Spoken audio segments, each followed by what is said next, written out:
In the beginning, when the universe was still in its infancy, the moon was but a whisper in the void, a glowing orb waiting to unveil its secrets. Among the celestial bodies, one god emerged from the darkness, radiating with power and wisdom.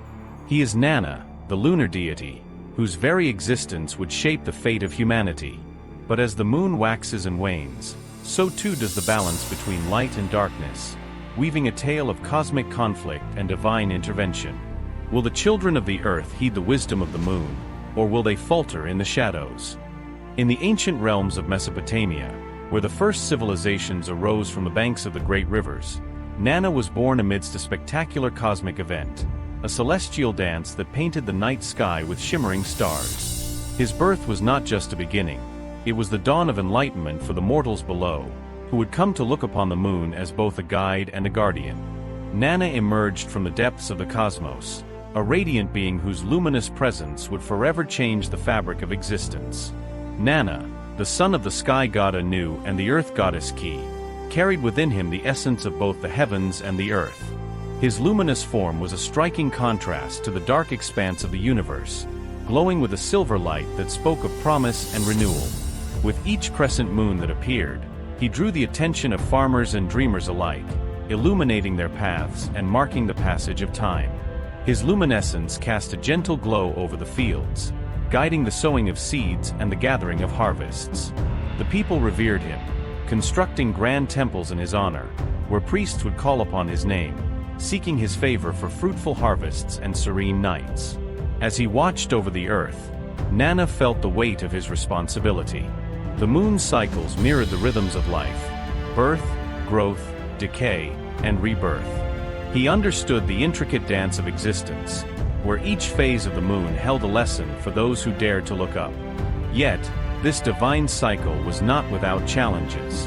Dark forces loomed beyond the horizon, and rival deities schemed in the shadows, eager to undermine the harmony Nanna sought to maintain. Among them was his brother, Utu, the sun god, who possessed a fiery ambition to outshine his lunar counterpart.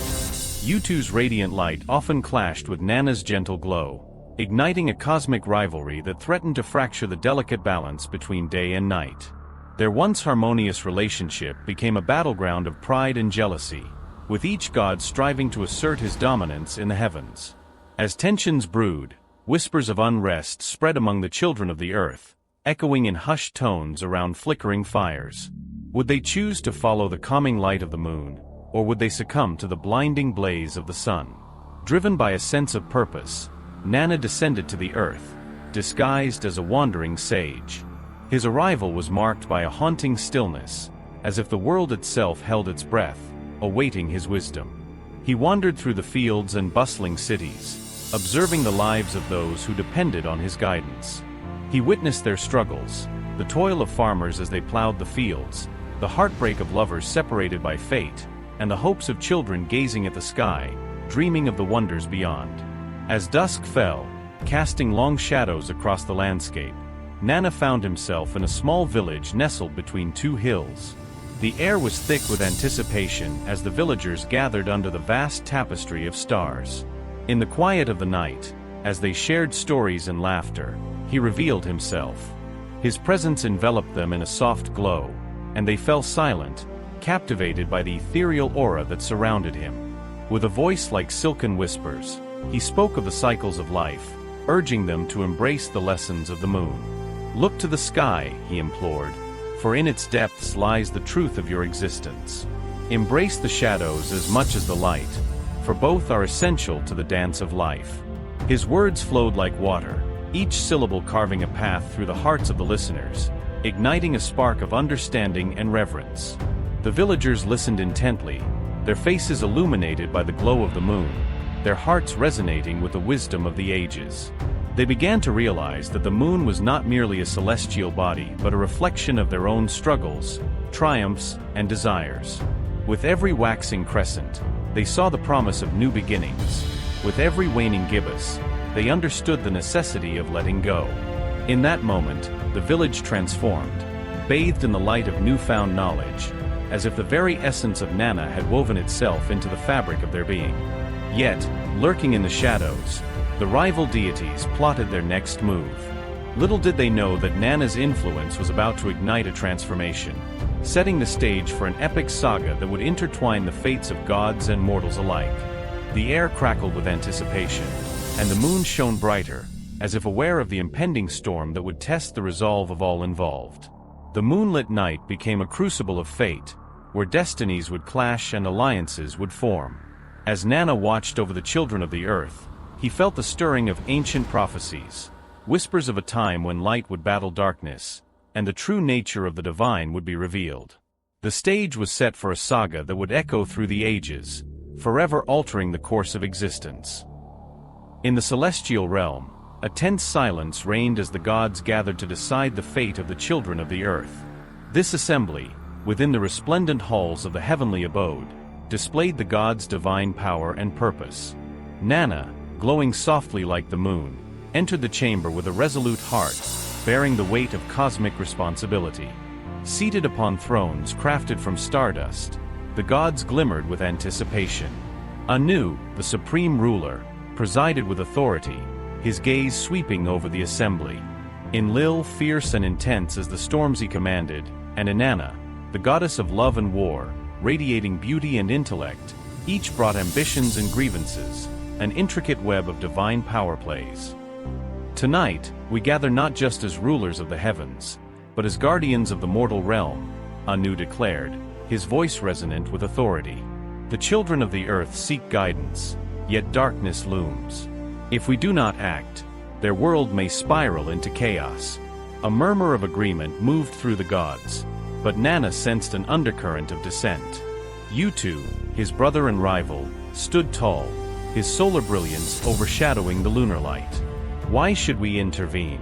Mortals must learn to navigate their own fate and face the consequences of their actions, Utu argued, his voice echoing with the sun's radiance. Enlil leaned forward, his brow furrowed. Growth is one thing, but chaos is another. We have witnessed the devastation when balance is disturbed. Remember the floods that punished their hubris. Order must be maintained. His eyes burned with a warrior's fervor. Inanna interjected with a soft intensity. If we do not guide them, how will they ever know the light? Nanna brings the wisdom of the moon, reminding them of the cycles they must embrace. We should empower them, not with authority, but with knowledge that can illuminate their path. Nanna felt a spark of hope. This was their mission, to enlighten the children of the earth, giving them tools to navigate darkness and find harmony. He rose, his silver glow illuminating the chamber. Brothers and sisters, I stand before you as the lunar deity and a messenger of hope, he began. The moon is not just a celestial body, it reflects the soul's journey. We must show them that darkness is not to be feared but understood. Each cycle of the moon offers a lesson, a chance for rebirth. The room fell silent, the weight of Nanna's words hanging like moonlight on still water. The gods exchanged glances, sensing the depth of his message. Anu leaned back, a thoughtful expression on his face. Your wisdom shines, Nanna. Perhaps a united effort is needed. We must find a way to guide them without overshadowing their free will. The council erupted into debate. Each god proposed their own strategies, weaving a tapestry of divine ambition. Enki, god of wisdom, spoke of genetic gifts he could bestow, enhancing mortal understanding. Ereshkigal, goddess of the underworld, cautioned against interference, warning of the risks in disturbing life's balance.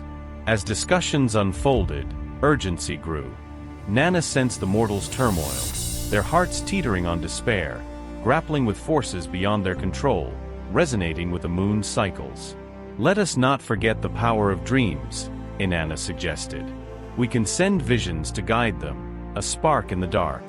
Nanna's light can reveal hidden truths. Her words ignited creativity in the council. They envisioned a plan, a celestial tapestry of guidance. Through dreams infused with wisdom, they would lead mortals toward choices of enlightenment. Ancient secrets of the universe would be shared, teaching humanity to read nature's signs and understand life cycles.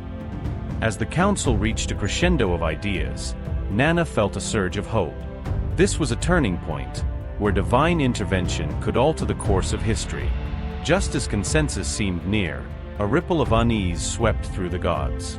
A dark force loomed beyond their realm, an echo of chaos that threatened to unravel their plans.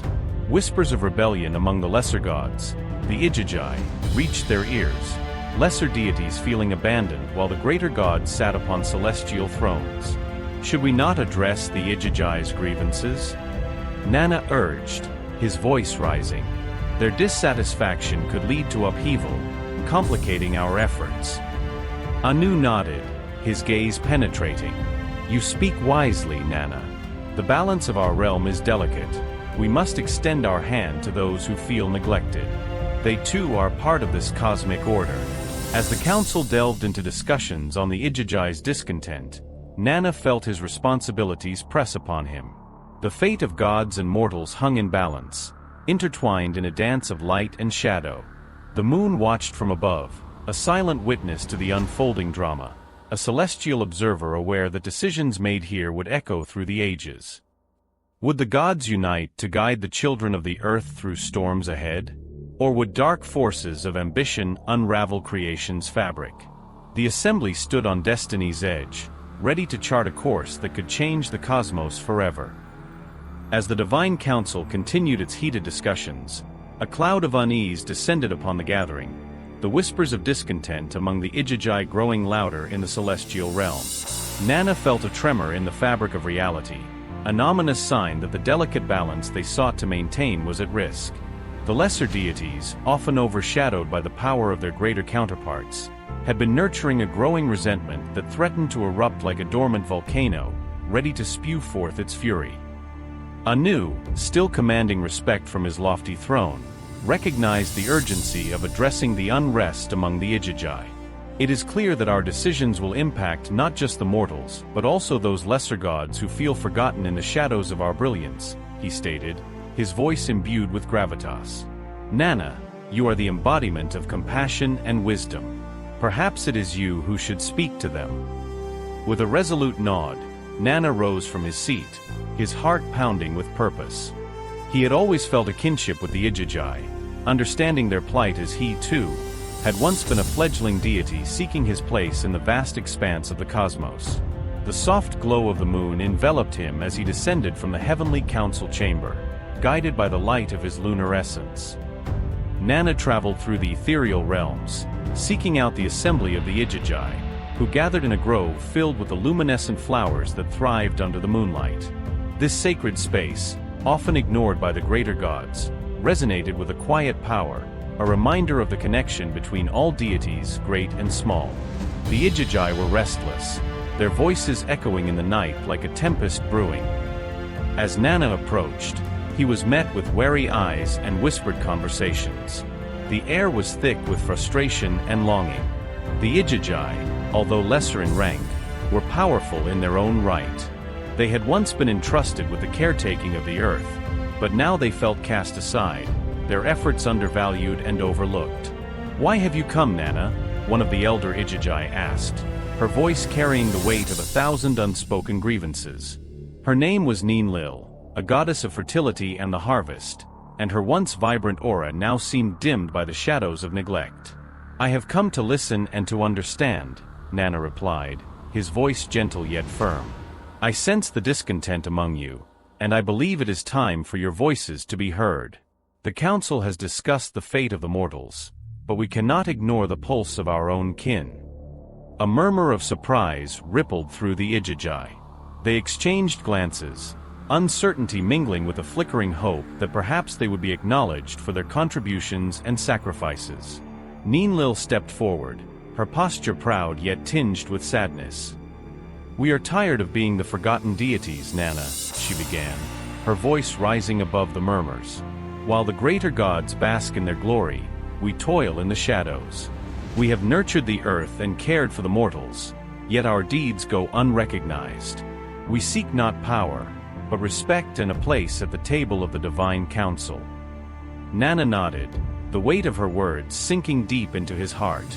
He understood the intricate dynamics that bound the gods together, how ambition could overshadow the needs of the many. You deserve recognition and a voice in the decisions that shape our realms, he assured them. Together, we can forge a new alliance, one where all gods, great and small, work in harmony for the betterment of the earth and its inhabitants.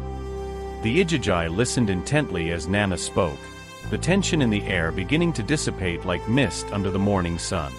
Let us unite our strengths and present a united front to the council, he proposed. You are not lesser gods. You are vital threads woven into the fabric of our existence.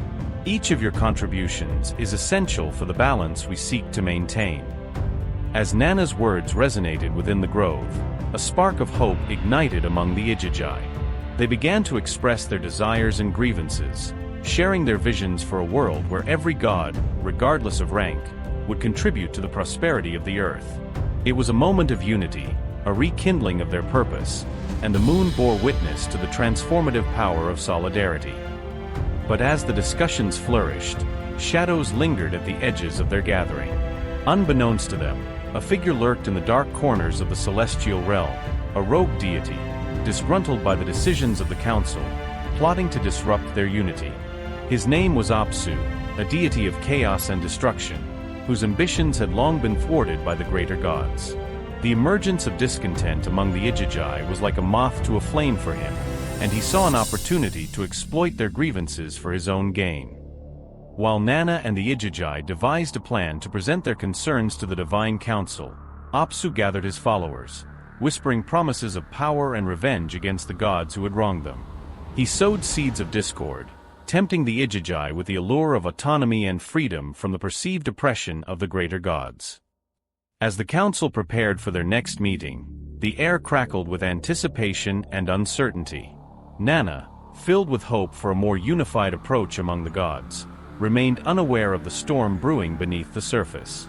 The looming threat of Apsu and his followers could shatter the fragile alliance he had worked so hard to cultivate. The fateful council meeting approached, a convergence of divine forces set to clash. Would the Igigi find the strength to stand together, united in their quest for recognition? Or would the chaos unleashed by Apsu plunge the realms into darkness, unraveling the bonds of unity that Nanna sought to forge? The moon hung in the sky, casting its silvery light over the world, a silent witness to the unfolding drama, a reminder that in the battle between light and dark, the choice to illuminate the path forward lay in the hands of the gods. As we reach the end of Nanna's journey and the moon's timeless wisdom, take a moment to reflect on how these ancient lessons speak to you. In a world of shifting cycles, how can you find balance, embrace light amidst darkness, and share your own unique path? If this story resonated with you, type Lunar in the comments to let us know you're part of this journey. Each comment, like, and subscribe fuels our quest to uncover the universe's mysteries, building a community of seekers and dreamers. Don't forget to hit the notification bell so you'll be the first to join our next adventure. Thank you for being here. May the moon's guiding light stay with you, always. Until next time.